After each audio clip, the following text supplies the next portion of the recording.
getting eaten alive by goddamn mosquitoes. Yeah, traveling right now through one of the sites of the more recent victims of Ghostmaker. And yeah, their body was found up here in a place called Green Mound. And they were found without a head, without arms, and the words Ghostmaker carved into their abdomen, which is where the nickname comes from. So, creepily, I walk through this trail and see if I get off trail to the point I can find the site. And there we go. So this means I'm gonna have to go through there. Ooh, that does not look fun. Alright, you guys, welcome back to Killer Cases. Your host, Salem. We're gonna talk quickly about Ghostmaker. The Ghostmaker Killer. A name found on the most recent victim, the 7th victim, carved into her abdomen. He's been up and down the beaches of Florida. 7 victims so far as we know. The modus operandi, seemingly, is to hit them in the back of the head with something. So it's always been hit by a blunt object. Maybe it's a hammer, a brick, it's a goddamn fist, who knows? And then the person's always missing something out of their wallet. Then there's always a hole in their neck. Maybe it's a drill, who knows? And then there's blood in the area, but a lot less blood than there should be. So we got another vampire Dusseldorf, Joachim Kroll, someone drinking someone's blood. Maybe this killer has a little girl at home that happens to be a vampire, like let the right one in. So we're gonna travel up and down the beaches of Florida, go to the woods of Florida, go to where these past 7 victims have been found, and see what we find ourselves, or just to get a good view of the area so you know where the wolves like to hunt. So, see you there.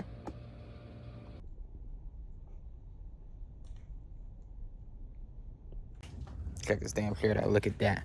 Alright, looking for any of the spots from the crime scene photos.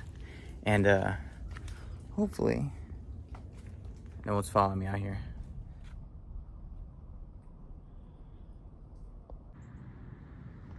Look at all them places. Very easy to kill people out here. And all that green to hide your bodies. I believe, what, 1, 2, 3 victims are out here?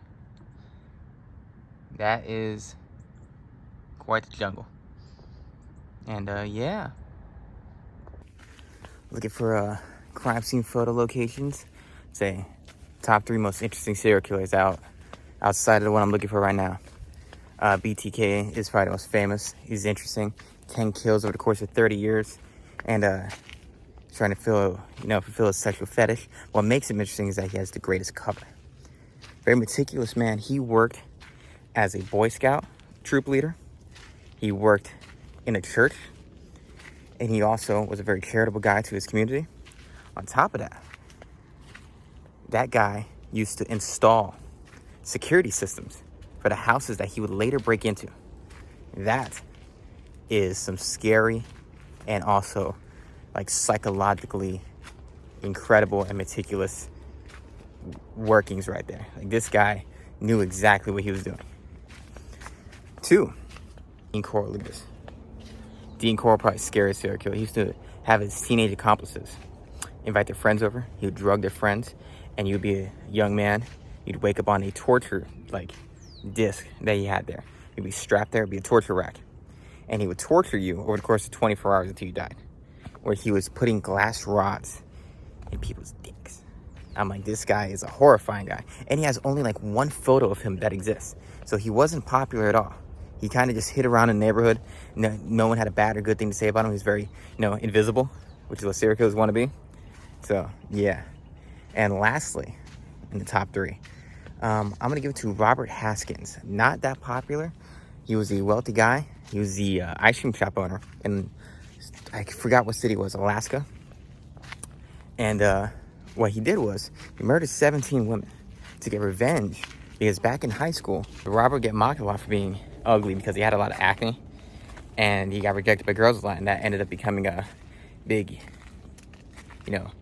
angry, boiling seed inside of him.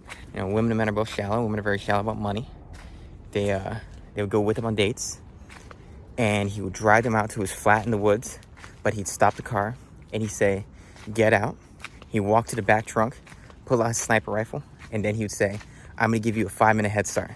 And then he would hunt them in the woods. That's That I don't see why this guy doesn't have a movie made about him. Because people like Jeffrey Dahmer and Ted Bundy, people are so fascinated by them. I'm like, they're interesting for sure. But I'm like, they're not the most interesting serial killers that exist. They're just the ones that caught the media's eye at the time. So.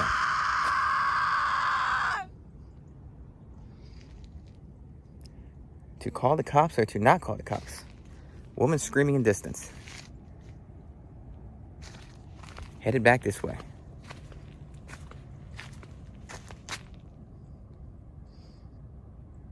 So this might be more interesting than I thought. Hello?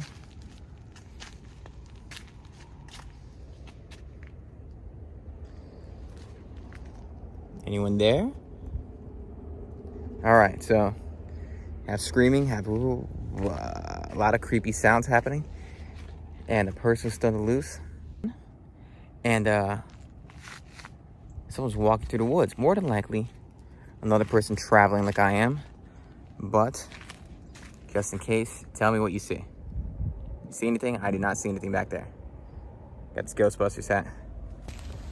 So, hopefully that means I'm in the clear.